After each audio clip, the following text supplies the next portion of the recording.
C'était une journée banale. J'avais quelques tournages en avant-midi. J'étais pas vraiment au bureau. Non, personne ne s'y attendait. J'avais surtout peur que ça fuite. Imaginez le scandale. Je l'avais mis sur la tablette du haut. Quand je suis revenu pour dîner, mon sandwich était plus là. Notre équipe a fait son enquête. Nous avons retrouvé le voleur de sandwich qui préfère rester anonyme. Je ne savais pas qu'il était à Christo. Il est très bon en passant. You know, Christo est bâti sur un frame de chat. Il faut manger dans la vie. If not, sinon on peut devenir trop faible. On a cru le perdre ce midi-là.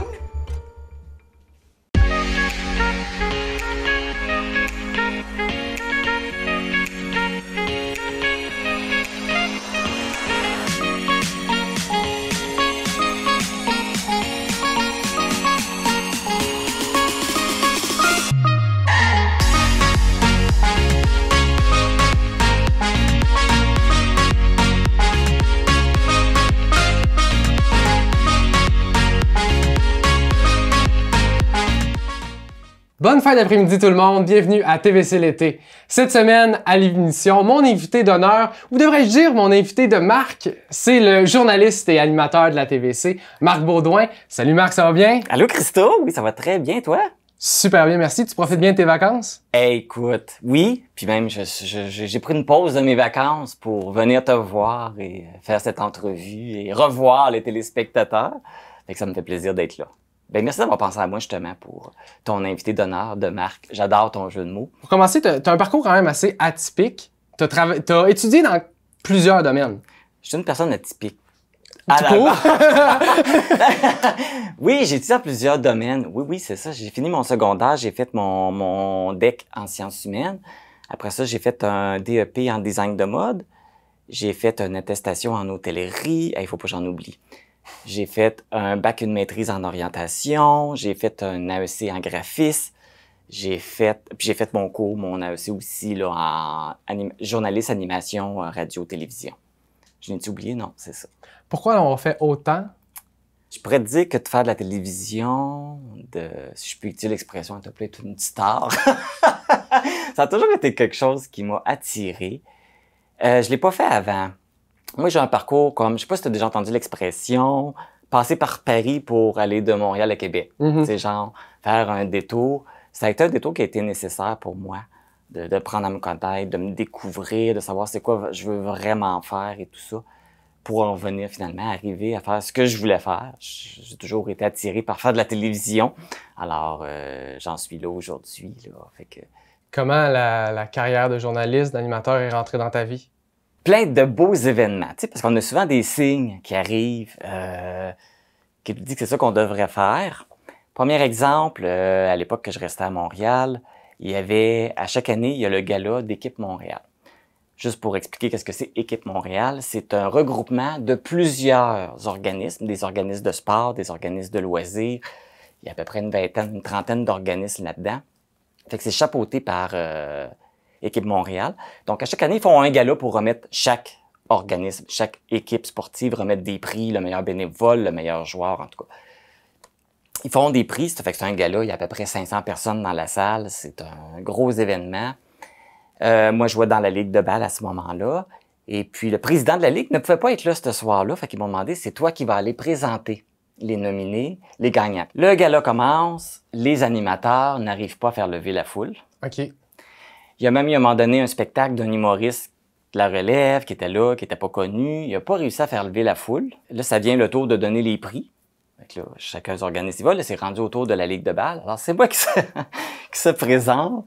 Après tout ce moment de le public dit rien, le public interagit. Il n'y a pas vraiment de réaction. Ben, le monde réagit, s'applaudit, ça rit, mais tout ça, il n'y a pas de grosse nécessairement de réaction.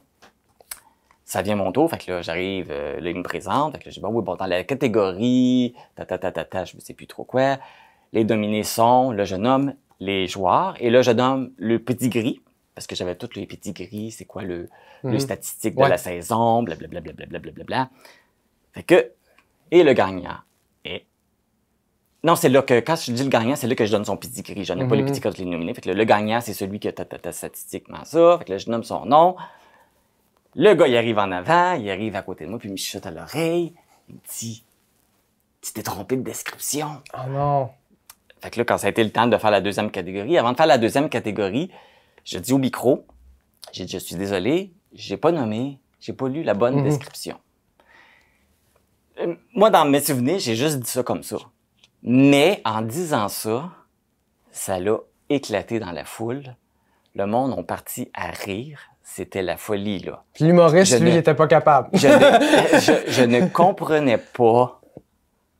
J'ai dit, ben bien, j'ai juste dit que je m'étais trompé, mais ça a fait rire les gens. Assez que quand tu as 500 personnes en avant de toi qui rient, sais-tu ce que ça fait? Ça fait une vague, ça te ramasse. Ouais. C'est incroyable. Il y a des artistes, des fois, qui vont faire des spectacles puis vont dire la vibe. C'est une vraie drogue. C'est une vraie drogue. C'est incroyable. Et pour l'avoir vécu, je fais comme, OK, tant que tu ne l'as pas vécu, tu ne comprends pas qu'est-ce que c'est. J'ai compris l'énergie, ça m'a rentré dedans, là. Et j'ai eu un autre élément déclencheur, je t'en avais déjà parlé, puis je suis content de raconter cette histoire-là. À chaque année, aux Journées de la culture, toujours à Montréal, il y a les Journées portes ouvertes à Radio-Canada. Oui. Fait qu'une année, moi j'y allais chaque année parce que, écoute, moi, aller dans des statuts... Moi, tu t'ouvres la porte dans un studio de télé, c'est sûr que j'y vais. À chaque année qu'il l'avait, je le faisais, j'y retournais. Même si je l'avais déjà vu, je capotais, je me sentais à ma place dans un studio de télé. Cette année-là, il y avait des activités. Je rentre, j'étais avec un ami.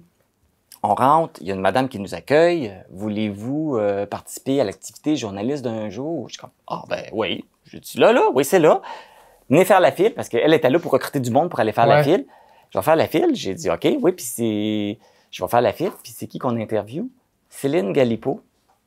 Qui n'est pas, c'est pas n'importe qui. Là. Non, qui était journaliste internationale et qui est maintenant chef d'antenne à Radio-Canada. Là, elle me donne une feuille avec qu'est-ce que je dois dire, puis des listes de questions, une liste de questions. Là, je commence à lire les questions. Je dis, il faut que je pose tout ça. Puis là, je suis comme...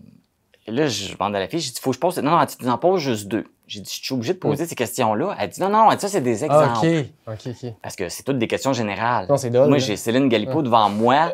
Puis je me souviens que la question, c'était, quel est votre rôle à Radio-Canada? Je ne vais pas y poser ça. Ben non. Là, j'avais choisi ma première question. Puis là, j'ai dit, c'est cette question-là, je vais poser. Mais là, je capotais parce que le stress montait. Je n'arrivais pas à trouver ma deuxième question. Je suis je vais lui poser comme deuxième question. Je ne savais pas. Puis il y a quelque chose qui me disait, mais oui, mais t'as pas besoin d'avoir ta deuxième question tout de suite. Fais du pont sur ce qu'elle va te répondre. Oui. Fait que c'est ça. Fait que là, je garde en tête, OK, ma deuxième question, je vais aller en fonction de ce qu'elle va me répondre et je vais faire un suivi là-dessus. L'improvisation journalistique. Fait que là, vient mon tour. Et là, je suis stressé, mais énervé en même temps. Fait que j'arrive à côté. Bonjour, Madame Galipo, blablabla. Là, elle me parle. Elle dit, s'il te plaît. Elle dit, prends pas les 2 premières questions. Oh, c'est juste... dit, le monde ne prenait juste les 2 premières questions. Parce que le monde prenait, c'était juste entre des exemples. Les gens prenaient toujours les 2 premières questions. Fait qu'elle, ça fait des minutes qu'elle radote la même affaire. Peut-être 3 heures qu'elle est là. C'est toujours 2 mêmes questions. Puis je me souviens, je lui ai dit, inquiétez-vous pas, je dis, les questions que je vous pose ne sont pas sur la liste. Et j'ai vu dans son regard une peur. non, mais elle a fait un regard de comme, oups. Oh, c'est qui, lui? Qu'est-ce qu'il va me demander? Là, j'ai senti une petite crainte de vouloir dire, qu'est-ce qu'il va faire? Ça part, ça tourne. J'avais appris mon texte par cœur. Je regardais la caméra. Écoute, j'avais pas pris de cours de formation. Je savais qu'il fallait que je spotte la caméra. J'ai fait mon introduction. Je savais que Mme Céline Galipo, j'avais oublié de lui demander si elle voulait que je la vouvoie ou la tutoie avant le tournage. Donc, j'avais pas le choix de la vouvoyer. Je l'appelais Mme Galipo. On fait l'entrevue. Je pose ma première question. Elle me répond à sa première question. Mais là, la deuxième question, elle vient toujours pas. Oh non. Puis là, toi, tu patines, là. Puis là, tu le sens quand elle finit sa question. C'est, la chef, sa question. Vite, faut que je trouve de quoi, là. Qu'est-ce que je vais demander après? Qu'est-ce que je vais demander? Puis, ça a sorti tout seul. C'est venu, mais le stress était tellement là. Puis, faut que je l'écoute. Puis, je l'écoutais pas parce que c'est quoi ma question? En tout cas, c'était stressant, mais ça a été un beau moment pareil. Quand ça a été le temps de poser la question est sortie. Elle faisait suite à ce qu'elle me disait. Fait que c'était parfait. On a fini. Elle me dit à la fin de l'entrevue, elle dit « Mon Dieu, on dirait que tu as fait ça toute ta vie. » Elle me félicite. Fait que l'entrevue se termine. Je ne peux pas quitter sans demander un autographe à Céline Galipeau. Alors, je lui demande un autographe et je me souviens très bien ce qu'elle m'a écrit. Je l'ai gardé, mon papier d'ailleurs. Elle m'a écrit à un futur collègue, un changement de carrière, point d'interrogation, Céline. Ce samedi 20 juillet à 21h aura lieu ici même au camping du Lac au Saumon, une activité d'astronomie. Pour nous en parler, je me suis entretenu avec l'astronome amateur Jason Leblanc. Comment est née cette idée d'activité? Bien, tout d'abord, c'est au niveau des gens à la municipalité, je pense, de Lac-au-Saumon. Marilyn m'a contacté parce qu'elle avait entendu parler que j'avais déjà réalisé une activité semblable avec les nouveaux arrivants dans la vallée de la Matapédia. Et puis, pour moi, c'était une occasion en même temps de pratiquer une activité que j'aime bien, c'est-à-dire d'observer le ciel, faire une activité d'astronomie. Donc, voilà. Tu es un astronome amateur, tu en es passionné. Comment cette passion est entrée dans ta vie? Ah, ça, c'est sûr, ça commence très, très jeune. Là. Je ne raconterai pas ces histoires, là, mais disons, au cégep, quand j'enseigne, depuis que j'enseigne les cours de Explorer et comprendre l'univers, c'est un cours complémentaire offert aux étudiants. Depuis quand même plusieurs années, j'enseigne ce cours-là à toutes les 2 années et ça m'a donné vraiment beaucoup l'occasion de découvrir, de lire, de me renseigner. Et depuis quand même plusieurs années, à chaque année, il y a des situations exceptionnelles qui se passent, que ce soit dans le ciel, que ce soit pour l'exploration spatiale. J'ai toujours eu une passion d'être attentif à ce qui se passe en haut de nos yeux. Pour ceux qui seront présents samedi, à quoi on peut s'attendre de voir dans le ciel? Bien, si le ciel est clair et pas trop humide, parce que c'est une des difficultés de l'été de faire de l'observation pour l'astronomie, c'est l'humidité. Puis on sait que de ce temps-ci, c'est plutôt humide. On a choisi une soirée qui est samedi où on aura pratiquement une pleine lune. Donc, le thème principal sera effectivement de permettre à tous les gens d'observer de façon détaillée la pleine lune. D'observer ses cratères, d'observer des éléments qui sont quand même intéressants lorsqu'on n'a pas juste nos yeux, mais un télescope ou peut-être des jumelles aussi pour observer. Si on est chanceux aussi et que le rendez-vous est bien adéquat, on aura la chance normalement de pouvoir voir passer la Station spatiale internationale. Belle coïncidence, si les calculs sont bons, aux alentours de 9h30 environ, la Station spatiale devrait passer pratiquement en haut de nous. Et puis, si le ciel est clair, dégagé, on va pouvoir aussi observer, bien sûr, plusieurs constellations, des étoiles, les nommer, apprendre à repérer un peu les bases au niveau astronomique. Et on pourrait tenter d'observer peut-être 1 ou 2 nébuleuses ou galaxies près de chez nous. Il pourrait y avoir un report de l'activité ou une annulation. Quelles pourraient être les causes? Bien sûr, la météo, observer le ciel, on n'a aucun pouvoir sur la présence de nuages, sur la présence de pluie. Il faut donc espérer que la météo soit adéquate. Et pour permettre aux gens d'être informés à savoir si l'activité a lieu, j'avais discuté avec Marilyn Dumais et elle me mentionnait que via la page Facebook du camping ou si je ne me trompe pas, de la municipalité, il y aura les informations sur la tenue ou pas de l'activité. Normalement, un ciel dégagé va nous permettre de pouvoir faire l'activité. Au minimum, de pouvoir observer la Lune, même s'il y a un peu un voile à cause d'une certaine humidité, la Lune peut être observée. Mais dans les détails fins, par exemple, de nébuleuses ou de galaxies, s'il y a de l'humidité, malheureusement, on ne pourra pas nécessairement bien les voir. Si jamais l'activité est annulée, en fait, elle sera plutôt reportée dans 4 semaines environ. Ça sera au mois d'août. Tenez-vous au courant, regardez les informations sur les médias sociaux. Et puis, on se donne 2 chances. C'est soit samedi ou dans 4 semaines pratiquement. Sinon, on devra annuler l'activité.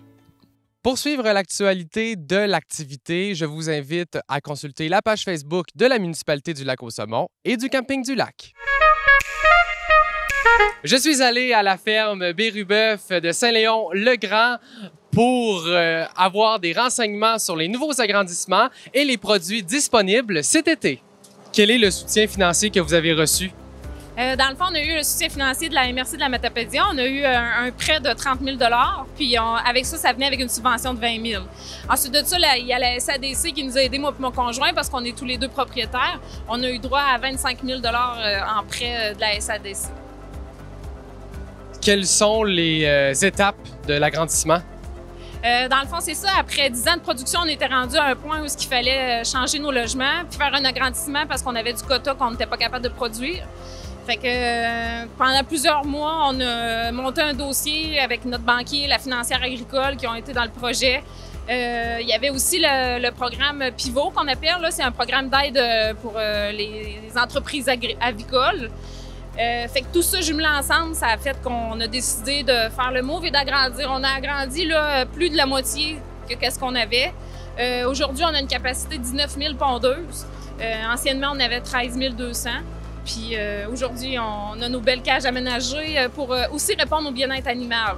Il y avait plusieurs options qui s'ouvraient à nous. Nous, on a été dans les cages aménagées parce que c'est ça, dans le fond, c'était ce qui était le plus probable ici de faire, étant donné nos installations déjà faites. Là. Et vous avez un nouvel enseigne d'accueil. Oui, c'est ça. Ça faisait quelques mois qu'on travaillait là-dessus avec Lettrage à l'or à Amqui. On voulait que les gens nous voient plus parce que les gens, ils connaissaient la ferme, puis on avait démarré le marché des petites bérubés aussi. Puis les gens avaient beaucoup de difficultés à nous trouver, tout ça. Fait que avec le soutien financier justement de la MRC, ça nous a permis de pouvoir investir là-dessus pour être plus visible puis que nos produits locaux soient plus mis en valeur dans notre belle vallée. Quels sont les produits qu'on peut retrouver à la ferme? Présentement, on a nos œufs. Dans le fond, on a des blancs, des bruns. On a aussi un élevage de bouvillons, fait qu'on a du bœuf à la ferme qu'on a sous vide congelé. Sinon, le marché, on a tous des producteurs de la vallée. On a la sucrerie GP et Filles. On a, les cafés McNichols, je suis blanc, on a tellement. On a le chasseur barbecue, glouton maraîcher. On a la traiteur Mamzelle Cerise. Ensuite de ça, on a le fromage du champ des fromages. On a des épices. Plein d'autres produits là, que les gens peuvent se procurer au marché. Cet été, il est possible de vous voir dans certains marchés publics? Présentement, on ne fait pas de marché public parce qu'on a fait le marché nomade à Saint-Léon-le-Grand parce qu'on voulait encourager notre village. Cette année, on est une grosse année occupée. Puis c'est sûr qu'avec le marché à la ferme, les enfants, c'est un petit peu plus compliqué pour nous. On a décidé qu'on n'en ferait pas pour l'instant, mais rien n'empêche que dans les années futures, on pourrait être présent dans le marché public et le marché nomade. Il y a des possibilités de réservation des produits si on désire s'en procurer? Oui, c'est ça. On a une page Facebook. Il y a aussi nos cartes d'affaires avec nos numéros de téléphone. Il y a possibilité de se faire préparer des boîtes de viande sur mesure. Ou sinon, on a toujours le libre-service qui est ouvert 7 jours sur 7, de 5h à 11h. Fait que ça permet aux gens de venir se chercher des produits. Mais oui, on peut réserver des produits que je prépare de mes mains. Pour réserver des produits de la ferme Béruboeuf et suivre leurs actualités, ça se passe sur leur page Facebook. Là, t'es rendu à la TVC, ici, à la TVC de la Matapédia, mais t'es pas natif de la Matapédia. Comment tu t'es ramassé ici? Je me suis promené beaucoup parce que moi, je suis natif de Magog. Donc, j'ai vécu à Magog. Je suis allé à Sherbrooke parce que c'est là que j'ai fait mon cégep à Sherbrooke. J'ai fait même mon université à Sherbrooke. Donc, j'ai fait quand même plusieurs années. Après Sherbrooke, je me suis en allé à Rimouski. Ça, c'est quand j'ai fait mon stage comme conseiller en orientation. Je me suis en allé à Rimouski, j'ai fait mon stage. Après ça, je me suis emmené à Montréal. C'est là que j'ai tout fait mes changements. J'étais allé chercher ce que j'avais besoin. Je me suis en allé à Maniwaki après. Parce que ma première job que j'ai trouvée, c'était à la radio. J'étais journaliste à la radio. Donc, c'est ça. Fait que pendant que j'étais journaliste à la radio, j'aime aussi faire la radio. J'aime faire les deux. Mais même pendant le cours, j'avais toujours un petit penchant un petit peu plus pour la télévision. Et j'avais un Zoom. Une formation par Zoom. Mm-hmm. Et puis là, il fallait se présenter. On faisait le tour parce que c'était pendant la COVID. Hein, c'était dans les années de la COVID, fait que tout se faisait par Zoom. Cette belle époque. Puis, ça se faisait par Zoom. Et puis là, présentez-vous, à quel média vous appartenez, pour quelle raison vous voulez suivre cette formation-là, blablabla, blablabla, blablabla. Fait que là, il y a un tour de table et parmi les personnes qui suivent la formation, il y a Mme Émilie, la directrice de la TVC, qui se présente. Je suis Émilie, je suis la directrice de la TVC, je n'ai plus de journaliste. j'ai plus personne pour faire la job. C'est moi qui l'ai fait, mais je sais pas comment la faire. Fait que je suis ici pour avoir les bases, une petite base de journaliste pour savoir comment faire les choses. Là, je fais comme, OK, elle cherche quelqu'un, c'est la TV, je veux faire de la TV. J'ai fait que c'est pas tombé dans l'oreille d'un sourd. Fait que j'ai pris ça en note, son nom, lequel média. Et après ça, j'ai fait mes recherches, j'ai regardé c'était où. T'es tombé sur le site Internet. Oui, mais comme tu vois, j'ai déménagé souvent. Fait que pour moi, c'est pas un obstacle. Si faut que j'aille à l'autre bout pour réaliser quelque chose, je vais le faire. J'ai tellement eu de bâton, je me suis tellement mis de bâton dans les roues aussi, mais avec tout ce que j'ai vécu aussi, c'était pas évident. Maintenant, j'ai plus rien qui m'arrête. J'ai la chance de le faire, je vais le faire, peu importe c'est où, je fonce. Je fonce dans la vie, je le fais, il y a personne qui m'arrête. Fait que j'ai fait, OK, c'est loin, mais c'est pas grave, je m'essaye. J'ai contacté Émilie, puis ça s'est commencé comme ça. On a fait une première entrevue par Zoom, ça a cliqué. Et puis, après ça, je fais, ben là, ça va être une rencontre. Fait que j'avais des journées de congé de banquier, j'avais une longue fin de semaine. Fait que j'ai pris plusieurs jours. Je suis venu comme passer une longue fin de semaine ici pour venir visiter les studios, venir rencontrer Émilie, venir rencontrer l'équipe et voir si ça pouvait me plaire. Et ça a bien été, c'était un match parfait, donc je suis arrivé ici par la suite. Et pour l'anecdote, c'est Émilie qui a trouvé ton logement? Pas tout à fait. C'est parce que c'est pas évident, parce que j'ai parti de Montréal à Maniwaki, puis j'ai eu le même problème, là. Quand t'es loin, c'est pas évident d'aller visiter des logements. Il y a la crise de logement, là. Moi, j'appelais quelque part, ben j'ai déjà 10 personnes qui veulent l'appartement, là. Puis ils ont à choisir entre 10 personnes qui sont de la région, qui sont connues, que moi qui arrive dans l'autre bout, que je suis pas connu, ils savent pas je suis qui, es-tu fiable, puis tout ça. C'est très dur. J'ai pas beaucoup de chance de trouver un logement. À Maniwaki, ça avait bien été. J'avais tombé sur une propriétaire, son loyer était vite. Puis quand il y en a un autre qui s'est libéré, elle l'a pas mis à louer. Elle me l'a proposé tout de suite parce que j'en cherchais une. Fait que ça avait été génial. Là, j'arrive ici, j'en reviens encore la même situation. Comment je vais faire? Je peux pas descendre ici les fins de semaine, visiter des loyers. Les gens qui nous prennent en charge ici, les nouveaux arrivants, ils m'avaient dit il y a des sites, des pages Facebook, de groupes pour chercher des logements. Tu as juste à écrire que tu cherches un logement.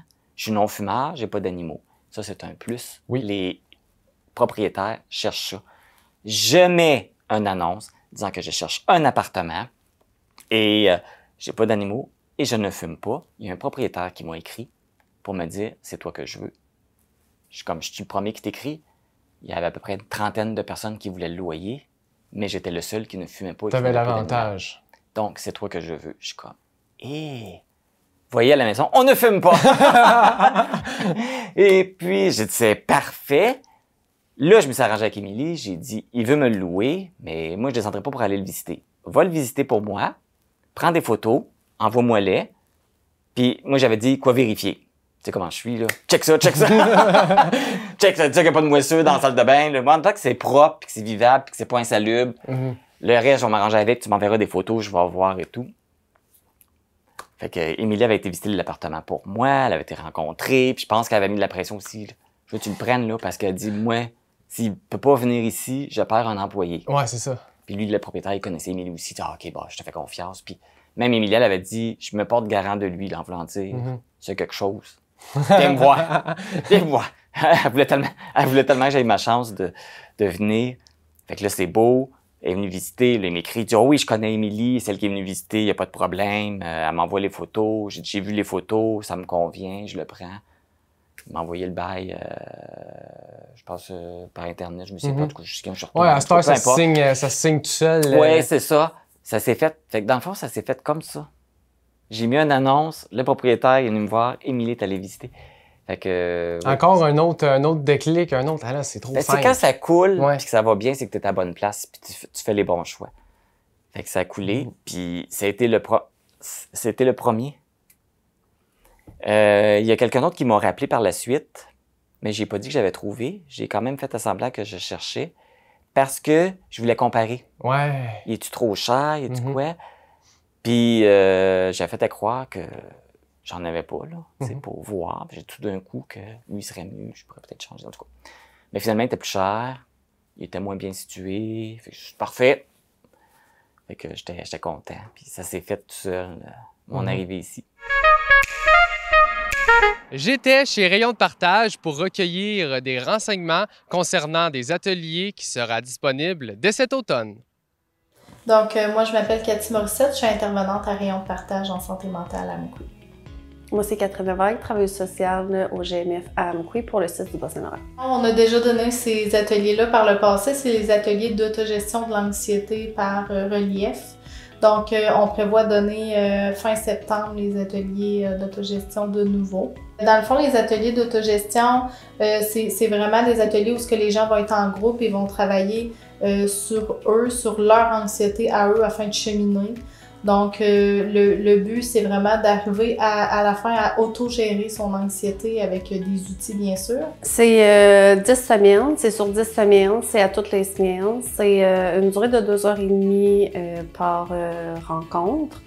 Puis c'est sur divers sujets comme connaître son anxiété, connaître la gestion de ses émotions, les saines habitudes de vie. Puis à la fin, ils ont une grosse boîte à outils là, qui peuvent repartir là, pour continuer plus tard là, dans leur autogestion.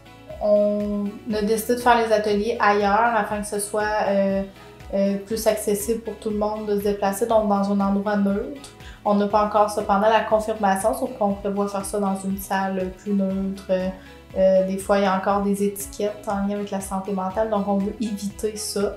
Puis dans le fond, les ateliers d'autogestion de l'anxiété, c'est vraiment ouvert à tout le monde, pas obligé d'avoir un diagnostic. Pourvu que l'anxiété fasse partie de votre vie, peu importe vous êtes qui, vous venez de où, c'est quoi votre parcours. Puis comme Catherine, je pense, l'a mentionné, il y a des possibilités de jour et de soir, tout dépendant de les disponibilités des personnes, soit à cause du travail, des études, ou peu importe, ou que c'est plus simple juste le soir ou de jour pour certaines personnes. Donc on va faire un groupe selon la majorité des personnes qu'on va rencontrer. Pour s'inscrire, on peut m'appeler à Rayon de partage. Appeler à Rayon de partage et demander à parler à la personne responsable des ateliers d'autogestion, ce sera moi, donc Cathy Morissette. Puis le numéro va être à l'écran. Vous pouvez vous inscrire dès maintenant aux ateliers en appelant directement chez Rayon de partage. Il y a une nouvelle activité au centre nautique Le Semonois, au lac au Saumon, celui des vélos aquatiques. Je les ai testés pour vous.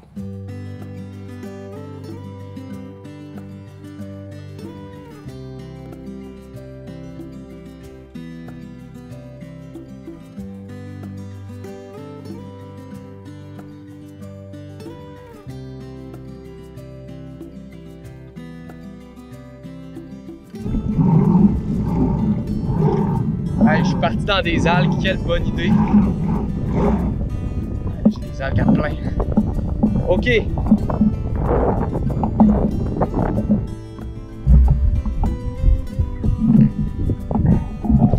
Oh. Je suis parti à la mauvaise place. OK. Faut que je sorte de là. Je pensais pas que ça commencerait par de l'aventure. Ok, oui, quand il n'y a pas d'algues, ça fait tout de suite une différence.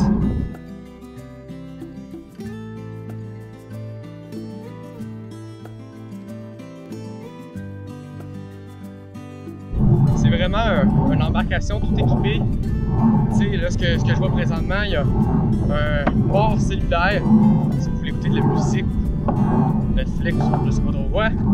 Il y a un petit sac qui permet, moi je pense, de la bouffe, mettons, ou c'est ça, de la nourriture pour être longtemps sur le lac. Il y a une porte gourde. Donc non, il y a moyen de partir longtemps.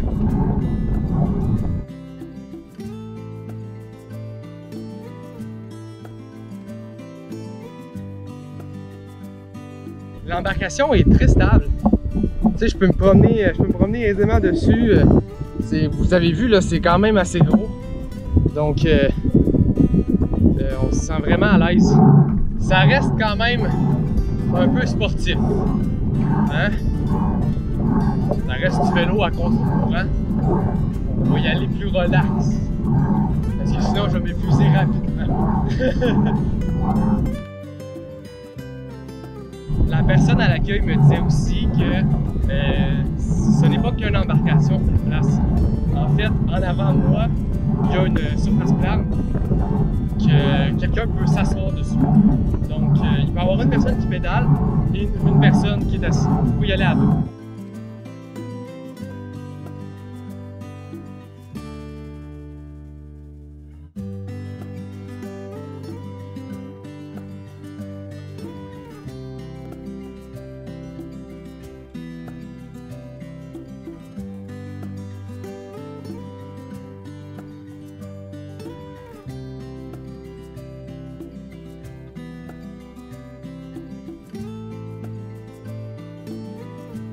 Là, je me sens apaisé. Mais moi, ça me fait pas mal tout le temps ça quand je fais du kayak ou autre embarcation sur un lac. Je suis zen. Donc, en résumé, si je peux donner mon petit avis de fin d'activité, c'est vraiment intéressant. Comme vous voyez, là, je l'ai déjà expliqué, mais c'est très stable. Il y a, comme je vous l'avais dit, beaucoup d'accessoires, c'est vraiment un tout compris. Donc, on peut aller se promener sur le lac pendant plusieurs heures avec un petit pack-sac de bouffe, sa gourde d'eau. On peut même avoir un téléphone pour la musique ou autre. C'est une belle façon aussi de redécouvrir le lac avec une nouvelle embarcation. Une embarcation qui est atypique en plus, donc je conseille à tout le monde d'aller le tester cet été. Marc, tu es homosexuel. Oui. Tu as découvert ton homosexualité à une période où c'était un peu plus tabou qu'aujourd'hui. Est-ce que ça a été complexe, ta découverte sexuelle? C'est dur à raconter parce que j'ai toujours su que je l'étais. Parce que ça, tu sais, tu l'es ou tu l'es pas, là. C'est pas une... Tu sais, je trouve ça drôle quand on a, des fois encore en 2020, il y en a qui pensent que c'est un choix. C'est pas un choix, là. Tu sais, tu choisis pas ta couleur de cheveux, tu choisis pas ta grandeur, tu choisis pas tu choisis pas ton orientation sexuelle non plus. J'ai toujours su que je l'étais, mais je le savais pas que je l'étais. Parce que je savais pas c'était quoi. Fait que tu sais, c'est comme... tu sais, enseignait pas, c'est pas ouvert comme aujourd'hui. Tu sais, moi, faut penser que j'ai fait mon primaire, mon secondaire dans les années 80-90. J'ai fini mon secondaire en 91. Là, ce monde me dit « Hein? Faites le calcul. Oui, je vais avoir 50 ans cet été. » C'est l'été de mes 50 ans, fait que oui, je vais avoir 50 ans. Fait que dans les années 80-90, c'était pas la même chose, là. Tu sais, ils enseignaient pas ça. Ils en parlaient, ils disaient que ça existait, mais c'était pas comme aujourd'hui, c'était pas ouvert. Fait que, tu sais, tu te posais pas vraiment de questions. Je le sentais des fois, j'écoutais des films, j'avais peut-être une préférence pour le personnage masculin, j'étais plus attiré par le personnage. Mais je comprenais pas c'était quoi. Je pensais que c'était normal, tout simplement. Tu sais, tout ça. Fait que c'est juste qu'à un moment donné, c'est plus tard, à un moment donné, ben c'est drôle que je suis plus attiré. Fait que là, tu sais, je me suis renseigné. Puis c'est comme ça que ça s'est fait, petit pas par petit pas, là. Ça s'est fait comme ça. Ben c'est sûr que c'est ça qui a été à la source de mon intimidation à l'école aussi. Tu sais, je me faisais traiter de gay, de tapette puis tout ça. Oui, non, qu'on a tellement en même temps, j'étais entendu. comme, je comprenais pas trop pourquoi je me faisais traiter de ça. Je comprenais pas trop. C'était pas, ça a été des années très difficiles. Fait que, à cause de tout ça, fait que j'ai subi. De toute façon, ce qu'on voit dans les films, dans les séries télévisées, ça ressemble pas mal à la vraie vie. Quelqu'un qui vit vraiment de l'intimidation à cause de ça, ça ressemble vraiment à ça. Mais je te dirais probablement en 10 fois pire, parce que dans les films, c'est toujours beau, parce qu'il y a toujours l'intimidateur, mais tu as toute l'école qui est en arrière du jeune qui est intimidé. Dans la vraie vie, c'est l'inverse. Ils sont tous en arrière de celui qui intimide. Fait que t'es comme tout seul devant une école, plus les enseignants, le personnel responsable, parce que je me souviens, quand j'étais à l'école, les gens, ils intervenaient, c'était pas tant que ça, là. Tu sais, à moins qu'ils étaient pris le jeune était pris en flagrant délit en train de faire quelque chose. Il n'intervenait pas, là, si j'ai été harcelé ou j'ai été intimidé, c'est comme, OK, on allait le voir, là, on l'a chicané, on lui a dit de plus le faire, là. C'est de même ça marchait, ben, c'est parce que, ben non, ça marche pas, ça règle pas les problèmes comme ça, fait que ça a été difficile de vivre tout ça, puis là, j'ai plus compris après c'était quoi et tout ça, puis j'ai développé ça, mais je te dirais que j'ai fait mon coming out tard parce que tu te demandes en même temps, c'est niaiseux. Puis quand tu prends du recul, c'est niaiseux. Parce qu'on est comme on est. Puis aujourd'hui, je suis dans ce move-là. Tu m'acceptes, tu m'acceptes pas, je m'en fous, là. Fait que, tu sais, mais tant que tu l'as pas fait, t'as toujours peur. Le monde, vont-tu me laisser tomber? Le monde, vont-tu être là? Vont-tu rester? Vont-tu... tu sais pas trop comment les gens vont réagir. Fait que, je te dirais, j'ai fait mon coming out autour des années peut-être 2010 avec ma famille, mes amis. Oui, c'est ça, c'était à mon retour de Rimouski. Je suis allé vivre à Montréal. J'ai dit, c'est la place idéale pour aller chercher ma confiance, ce que j'ai besoin. Il y a une communauté gay, je vais aller chercher mon énergie pour le faire. Puis le seul moment où j'ai été capable de le faire, c'est quand j'ai eu un chum. On dirait tant que j'avais pas rien de sérieux, j'arrivais pas à le faire.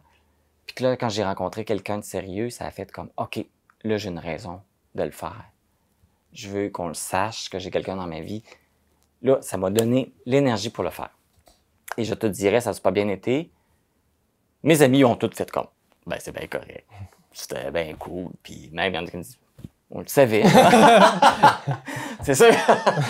Le monde ne peut le deviner, là. Ça paraît quand même un peu. Mais on le savait.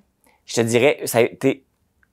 il y a eu une amie que ça a été difficile, que ça n'a pas vraiment passé. C'était ma meilleure amie de cette époque-là. J'ai compris un peu plus tard, cette fille-là était en amour avec moi. OK, fait que pour elle, ça a été tout un choc, là. Parce que là, c'était comme... Puis il y a du monde qui avait dit, ben c'est sûr qu'il est gay. Elle dit, ouais, mais... Elle dit, tant que j'y avais pas confirmé officiellement, elle a gardé un espoir que peut-être qu'il y aurait quelque chose de possible entre nous.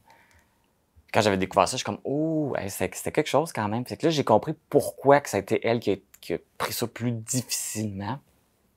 Elle dit, ouais, ça change les choses. Ben, ça change rien. Ma personnalité reste la même. Mais moi, je le savais pas à ce moment-là. Elle me l'avait jamais avoué qu'elle était en amour avec moi. Puis c'est plus tard qu'elle me l'a dit. Dans ma famille, mes sœurs sont passées comme l'eau dans le poêle. Ma petite sœur a dit, comment c'est le temps que tu le dises? J'ai comme, merci. Tu pourrais dire, ben, je suis contente que tu le dises. Pas dire que tu le dises. Il était temps. Puis moi, ce que j'ai trouvé incroyable, j'avais mon autre sœur qui avait déjà ses 2 enfants à ce moment-là, qui a pris le temps de s'asseoir avec ses enfants pour lui expliquer c'était quoi. J'ai trouvé ça tellement beau. J'étais comme, c'est bien le fun. Elle a pris le temps de s'asseoir pour lui expliquer qui j'étais, qu'est-ce que j'étais, puis pourquoi. Et j'avais trouvé ça le fun. Ça avait bien passé. Avec mes parents, ça a été plus difficile. Parce que là, j'avais un chum, puis c'était comme, OK, tu peux venir, mais lui, il peut pas venir. On embarquait dans ce jeu-là. Puis j'ai dit, non, on n'embarque pas dans ce jeu-là. Moi, j'ai mis mes pieds à terre, j'ai dit, garde, prenez le temps que vous avez. Pour vous, c'est un choc. Et ça fait des années que je me prépare pour vous le dire. Fait que, ça m'a demandé du temps. Je suis capable de comprendre que vous avez besoin du temps. Prenez le temps que vous avez besoin. Moi, je vais faire mes affaires. Quand vous serez prêts, on s'en reparlera. Ils m'ont rappelé mon nez, puis c'était correct. Puis, fait que ça s'est bien passé. La parenté, ça a été plus difficile aussi les premières fois. Mais, tu sais, j'ai jamais vraiment fait... Je peux pas vraiment dire que j'ai vraiment fait un coming out super extra large, là. Moi, je l'ai surtout fait avec ma famille immédiate, mes amis. Les autres, je m'en balance. C'est-tu la première fois que tu en parles en ondes? C'est la première fois. C'est la première fois, hein? C'est la première fois. Je t'écoute, là, puis je suis comme... Je pense que tu l'as jamais dit en ondes. Mais, je l'ai jamais dit en ondes, mais je pense que j'en ai jamais parlé, même dans des conversations. Je parle jamais de tout ça. C'est comme, pourquoi j'en parle pas? Non, c'est pas par honte. Je pense que c'est juste comme... C'est pas important pour moi. Moi, je veux que les gens m'apprécient pour qui je suis, pour les compétences que j'ai, les caractéristiques que j'ai. Puis le reste, on s'en fout, là. Je veux dire, ça change pas ma personnalité, là. Fait que c'est pas nécessairement quelque chose que je vais parler. Non, fait que c'est une primeur, Christo. C'est rare que je m'ouvre. Je m'en étais pas rendu compte, mais... C'est la première fois que je m'ouvre vraiment là-dessus, en ondes en plus, et ouvertement. Oui. Parce que c'est pas nécessairement quelque chose que... Même j'ai des amis, mes amis que j'ai ici le savent, puis on n'en parle pas. C'est pas un besoin. Pourquoi avoir besoin d'en parler, c'est ça? On est ensemble, on fait ça, on fait ci, puis on parle de tel sujet. Pourquoi il faudrait qu'on parle de mon homosexualité? T'sais, moi, quand j'arrive devant quelqu'un, je dis pas « Christophe Moquin, hétérosexuel. C'est ça. On parle qu'on est hétérosexualité. Moi, en tout, les gens s'en foutent. C'est ça. Moi, c'est pareil. Pourquoi je parlerais de ça? J'ai pas le besoin de parler de ça. C'est sûr qu'il y a des gens qui me posent la question, je vais répondre. je vais en parler si tu veux. Tu veux que je t'en parle? Je vais t'en parler.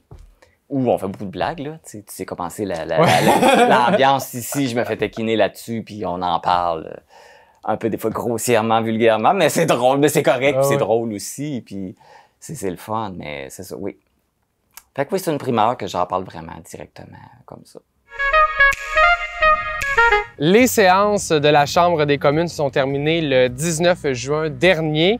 Pour faire le bilan de cette session parlementaire fédérale, je reçois la députée d'Avignon, Métis Matane-Matapédia, Christina Michaud.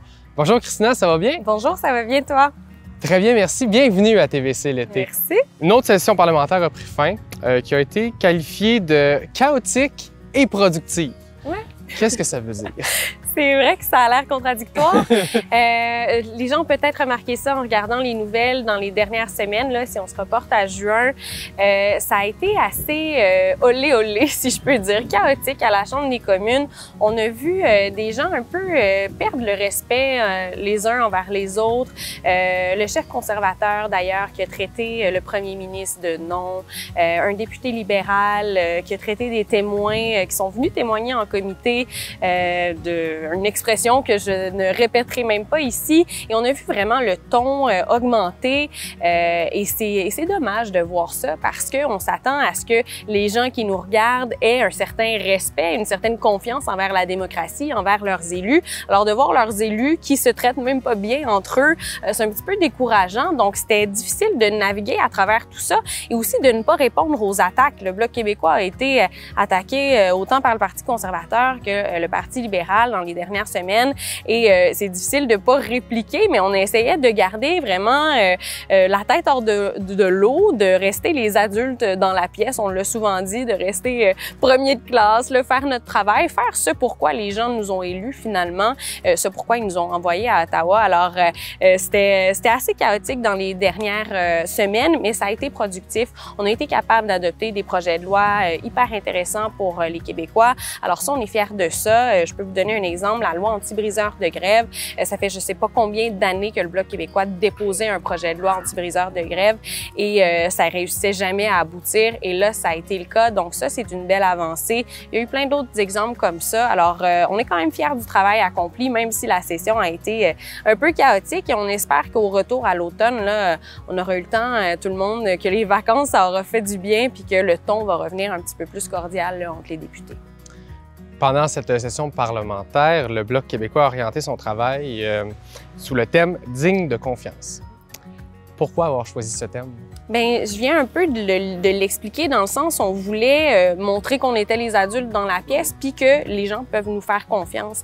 Des gens qui viennent au bureau de circonscription ici à Amqui qui me disent qu'ils ont un problème avec leur sécurité de la vieillesse ou qui se demandent pourquoi à 64 ans ou à 74 ans, par exemple, ils n'ont pas accès à la hausse de la sécurité de vieillesse alors que les 75 ans et plus, eux, l'ont eu.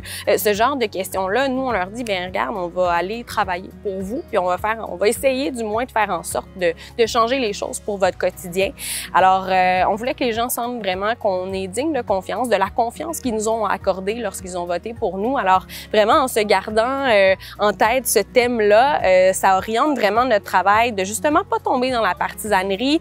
Et c'est un travail d'équipe au final. Il y a un gouvernement minoritaire à Ottawa. Alors, on est aussi bien de travailler avec le gouvernement si on veut aller chercher des gains pour les Québécois. Alors, c'est ce qu'on a continué de faire. Puis, je pense que c'est un slogan qui serait bon pour rester parce que ça a vraiment orienté notre travail puis on a vu des résultats positifs au final. Cette année, l'un des enjeux majeurs était la crise du logement. On en a beaucoup entendu parler. On parle d'investissement du gouvernement, mais dans la Matapédia, on ne ressent pas vraiment cette aide. Écoute, c'est généralisé. Avant, on pouvait entendre parler de la crise du logement dans les grands centres comme Montréal, Toronto, Vancouver, là où il y a une grande partie de la population qui est concentrée. Maintenant, c'est partout, même dans les régions comme la nôtre, on entend des gens qui cherchent des loyers, qu'ils n'en trouvent pas. On veut ramener des familles en région aussi, mais une personne qui revient des études, par exemple, un jeune qui veut revenir en région n'est pas nécessairement prêt à s'acheter une maison, n'a pas les liquidités nécessaires. Alors, on veut des programmes pour aider ces gens-là, puis des investissements aussi dans la Matapédia. Et là, on voit le Parti libéral qui a peut-être peur de perdre le pouvoir là, dans les prochaines années parce qu'il pourrait y avoir des élections région à tout moment d'ici l'automne 2025. Et là, qui fait des annonces un peu partout, mais c'est très, très long avant que les projets aillent de l'avant. Alors, on espère qu'on aura nos investissements comme un peu partout ailleurs. Mais pour ça, il faut que tout le monde travaille ensemble et on voit les villes qui veulent aller de l'avant, le gouvernement du Québec qui veut aller de l'avant. Mais il faut vraiment que tous les paliers de gouvernance travaillent ensemble puis on peut avoir des résultats qui sont positifs là, pour des régions comme la nôtre. Un autre dossier qui a fait couler beaucoup d'encre, c'est la crise des pêches pour l'est de la province. L'agriculture aussi a lancé des cris d'alarme. On est rendu où là, dans tout ça? Mais on a vu les agriculteurs au courant du printemps faire des manifestations un peu partout au Québec. Ça a été le cas ici à Rimouski. Là. Je ne sais pas si vous avez vu passer des tracteurs de ferme sur la 132, même qui montaient jusqu'à Rimouski. Ça a été le cas en Gaspésie aussi. Des gens qui disent, ben, puis leur slogan, c'était votre fin sera notre fin ou le contraire. Bref, je ne veux pas mal les citer, mais très, très poignant comme slogan en disant, ben, c'est nous qui mettons quelque chose dans votre assiette 3 fois par jour et on a besoin de soutien du gouvernement. Et ils font face aussi aux aléas climatiques, évidemment. On est très content d'avoir un été chaud, mais ça crée des problèmes de sécheresse, par exemple, pour certaines récoltes. Alors, les agriculteurs ont de plus en plus besoin d'aide parce qu'ils font face eux aussi à la hausse du coût de la vie, du coût des intrants. Alors, tout coûte plus cher. Alors, évidemment que l'aide qu'ils ont besoin aussi doit augmenter et le gouvernement n'est pas suffisamment là pour eux. Alors, on essaye d'être à l'écoute, de les aider et de porter leur doléance au gouvernement. Même chose pour le secteur des pêches. Plusieurs personnes parlent de la crise de la morue il y a plus de 30 ans. Là, on parle de la crise de la crevette. Il y a vraiment aussi, et il ne faut pas mettre tout ça non plus que sur les changements climatiques, mais il y a vraiment des gros changements dans le Saint-Laurent dus à la hausse de la température de l'eau, par exemple. Donc, il y a des changements dans la prédation des poissons. La crevette se fait manger par un poisson qu'on voyait moins auparavant, alors est de moins en moins là. Bref, il y a beaucoup de changements et le MPO, c'est le ministère Pêche et Océans, c'est une institution qui est très rigide, difficile à aller changer les choses et on sent qu'on n'est pas à l'écoute des gens qui sont sur le terrain ou qui sont sur l'eau, qui ont une grande expertise, là, qui savent exactement qu'est-ce qui se produit puis qui peuvent apporter leur aide. Alors, ce qu'on demande, c'est beaucoup d'avoir une meilleure communication, tout simplement, entre les gens qui sont sur le terrain puis les gens qui prennent les décisions dans les tours de bureau à Ottawa, finalement. Encore cette année, la Matapédia a été bien desservie par les programmes Emploi d'été Canada et Nouveau Horizon pour les aînés. Tu m'en parlais un peu? Oui, absolument. Des montants presque records, autant pour les deux, je dirais pour Nouveaux Horizons pour les aînés, qui est un programme hyper populaire en région. Dès que les organisations nous contactent en disant bien, on aura besoin de tant de 1000 $ pour faire mettre à jour nos installations, par exemple, ou offrir des iPads ou un terrain de pétanque, pourquoi pas, dans une municipalité, ce genre de choses-là. Souvent, on les dirige vers ce programme-là. C'est un programme qui offre une subvention jusqu'à 25 000 $ qui est très intéressante. C'est souvent des projets c'est toujours des projets pour les aînés, par les aînés. Alors, on a besoin d'avoir des aînés qui sont impliqués dans la mise en œuvre du projet, puis des gens de toute la collectivité, mais aussi des aînés qui peuvent en profiter. Alors, on a eu énormément de beaux projets reçus dans la dernière année et ils ont reçu beaucoup de subventions du gouvernement. Alors ça, c'est très bien. Même chose pour Emploi d'été Canada. On a eu des beaux montants. Au total, ça fait 1,5 million environ pour les deux programmes pour la circonscription seulement. Donc, c'est très bien. En même temps, on a vu à travers les années Emploi d'été Canada perdre des montants. Donc ça, c'est dommage. On demande au gouvernement de continuer de renflouer ce programme-là parce que ça aide à garder les jeunes en région. Au final, je pense à une organisation comme la TVC, ça aide à avoir un jeune souvent à chaque été. Alors ça, c'est intéressant. Puis ça permet à des organisations comme la Gare patrimoniale à Sébec d'offrir un service, d'ouvrir pendant l'été s'ils ont leurs jeunes. Alors, c'est des choses auxquelles on pense pas toujours, mais ce genre de programme de subvention-là peut aider bien les gens dans la région. Tu en as fait un peu mention, brièvement. Il y a des élections qui sont prévues pour 2025. Donc, il te reste 1 an à nous représenter à la Chambre des communes, puisque, comme on sait, la circonscription d'Avignon, le Métis, Matapédia est dissolue. qu'est-ce que tu veux léguer à la population matapédienne? Hey, c'est une bonne question. Je pense que je veux que les gens se rappellent de moi comme une personne qui a été travaillante pour la région. On se fait souvent dire, dans l'opposition, vous pouvez pas faire grand-chose de toute façon, mais c'est tellement faux. On peut aller chercher des gains pour les gens d'ici. Puis c'était justement dans mon bilan de fin de session.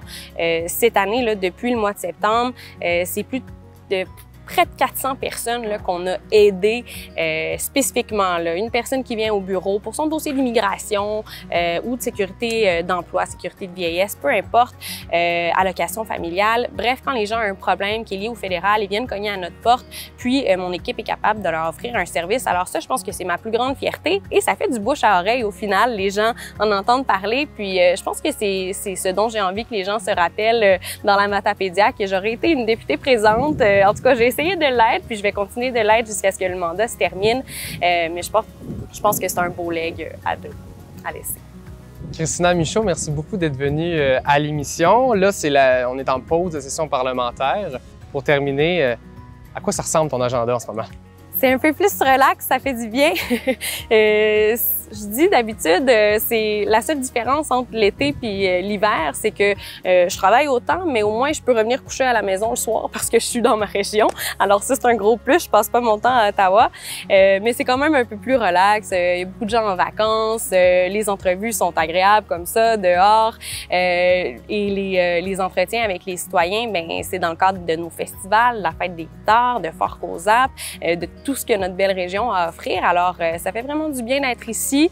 Un horaire un peu moins chargé, mais beaucoup plus plaisant que les semaines passées à Ottawa, je dirais.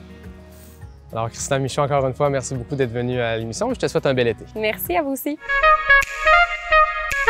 Marc, parlons un peu d'info.tvc. On peut pas en parler. En plus, on est dans ton studio. J'ai volé ton setup. Ben oui, parce qu'il faut que je dise, parce que Christo fait toujours ses entrevues dehors. Oui. Pour info.tvc. On va faire l'entrevue dehors, je suis tout content. Non, on le fait dans ton studio, parce que c'est ton milieu de travail. Je veux qu'on le fasse dans ton milieu de travail. Donc, on le fait en studio. Info.tvc, quand t'es arrivé, ça existait déjà. Oui. Reprendre les rênes d'une émission comme ça se passe comment?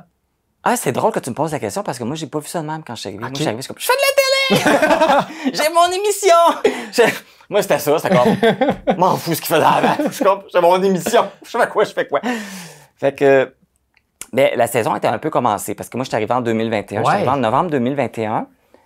La saison était commencée, mais pas tant que ça parce que j'ai fait de décembre à juin de décembre 2020. Okay. Non, décembre 2021 à juin 2022. Il y avait l'équivalent d'un TVC l'été. Il y avait juste 3 mois de passé. Ouais, c'est ça. Puis une saison, c'est 10 mois. Fait que j'ai quand même fait 17 mois. J'ai fait plus que le 3/4 de la saison. Fait que c'était quasiment une saison complète. Moi, j'arrive, c'est sûr qu'il y avait beaucoup de sujets. La pile de sujets était haute parce qu'on sentait que ça faisait plusieurs semaines qu'il n'y avait plus d'émission parce que il y avait personne pour prendre le sujet. Là. Émilie était débordée puis elle était pas capable de faire l'émission puis tout faire. Il y avait pas personne pour prendre le relais. D'autres trucs à gérer, là, fait aussi. Que moi, j'arrivais, j'avais une pile de sujets. Fait que j'appelais ce monde-là. J'ai comme, on est en temps. Oui, mais c'est ça, on fait ça cette semaine parce que faut que ça sorte cette semaine. Les premières semaines, j'avais pas de recherche de sujets à faire. J'avais une pile, ça de haute. J'avais du retard à rattraper. J'ai rattrapé le retard. Et ça n'a pas été long que je me suis approprié mon émission. J'ai fini la première saison, puis la saison d'après, j'avais déjà changé des affaires. Je vais faire ça de même l'année prochaine. Je m'étais approprié mon émission. J'ai fait des choses. La saison qui vient de se terminer, j'avais encore changé des affaires. J'avais changé des concepts. La saison prochaine, il va y avoir encore des changements. Mais tu sais comment je suis. On est un peu pareil là-dessus. Ouais, là-dessus, on est pas pareil. Moi, la routine, puis faire toujours les choses pareilles, ça me tanne. Moi, c'est comme, faut que ça change. Faut qu'on fasse les choses différemment. Faut varier. Puis je me mets aussi, les gens qui écoutent, c'est plus le fun. Exact, ouais, quand c'est différent, quand c'est toujours pareil, ça devient redondant. Parce que ce qu'il faut penser aussi, info.tvc, c'est souvent les mêmes sujets qui reviennent. Oui. Dans l'année, c'est les mêmes événements. Fait que je fais souvent j'ai fait 3 saisons, là. Il y a des sujets, là. J'en ai parlé dans mes 3 saisons, là. Même la dernière saison, c'est qu'est-ce que je pourrais poser comme question qui va faire changement, qui va faire différent.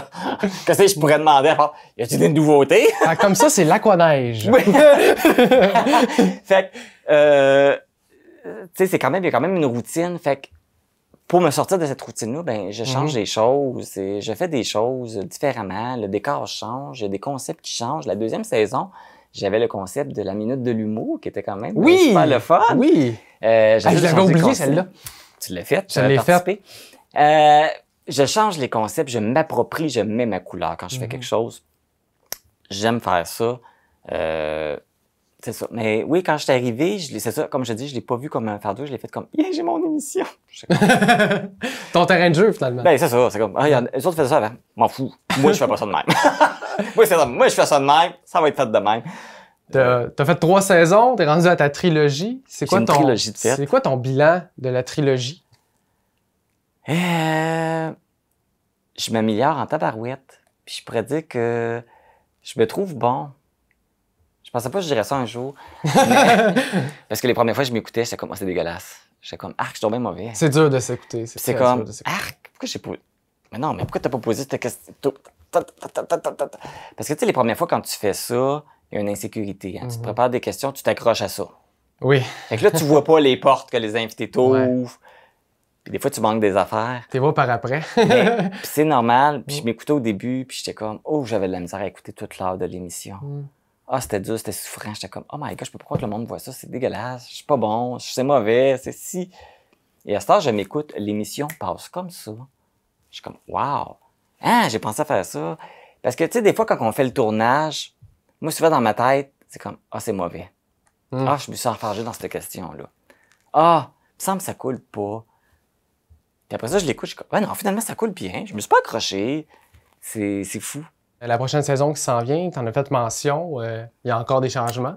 As-tu des petits scopes pour nous? Ah oui! Ben, t'en as vu un scoop? Moi, j'en ai vu des scopes, ouais. Parce que là, cette année, pour le bulletin de nouvelles, la dernière saison pour le bulletin de nouvelles, on a vraiment fait quelque chose de cool. On a vraiment fait comme on voit à Radio-Canada, Novo. J'ai fait le bulletin de nouvelles et on a l'image en arrière de moi dans la télé. Ça, c'est cool. On faisait pas ça avant, là, on fait ça.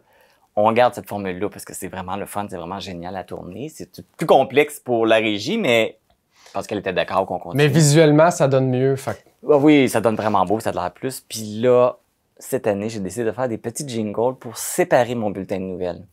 Fait que je vais avoir mon bulletin de nouvelles des actualités matapédiennes, je vais avoir les actualités régionales, parce que ça nous touche aussi, mais c'est plus régional quand ça touche tout le Bas-Saint-Laurent. Activités culturelles, activités sportives.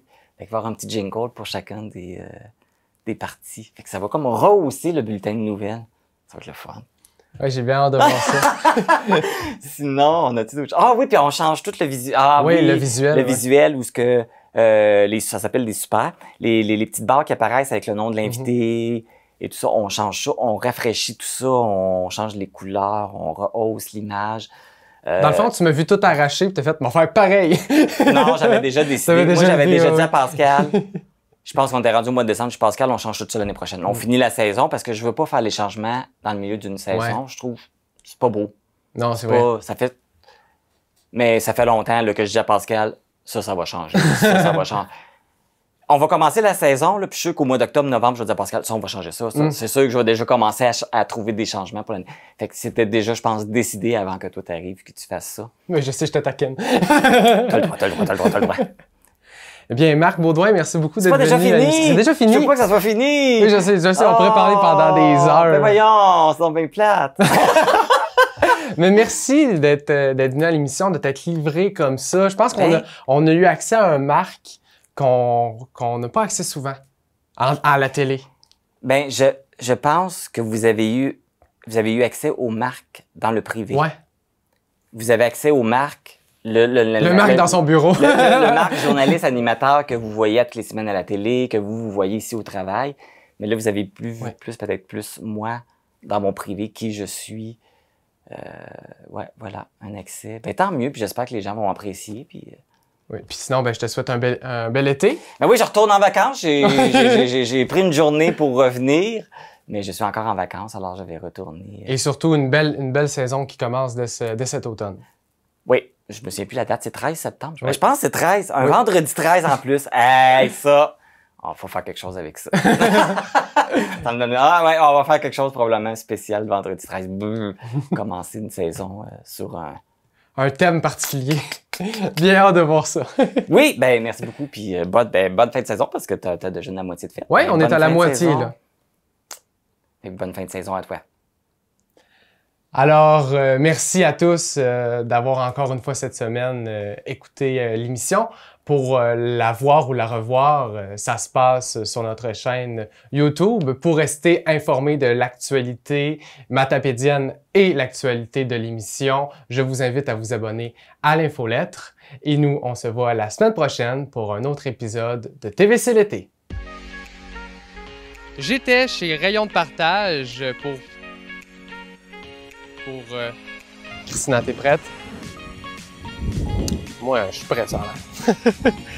Puis, c'est une belle façon aussi de...